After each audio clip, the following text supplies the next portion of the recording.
বন্ধুরা দেখুন, এইগুলো আঙা আলু চাষ করেছে, আমি হাঁপিয়ে গেছি। আর ওদিকে এই যে ফুলকপি চাষ করেছে, এই দেখুন ভর্তি। আর এইদিকে বিন কড়াই ওই যে, আর এইগুলো আঙা আলু, আঙা আলু চাষ করেছে এই যে।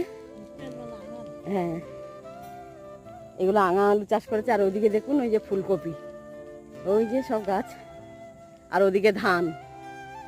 গ্রামের মানুষের কোনো অভাব নেই, শুধু চাষ আর চাষ।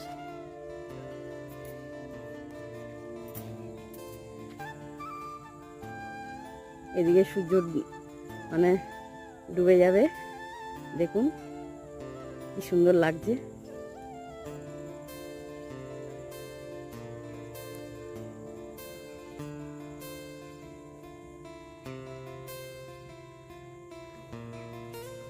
চলুন দেখা হচ্ছে।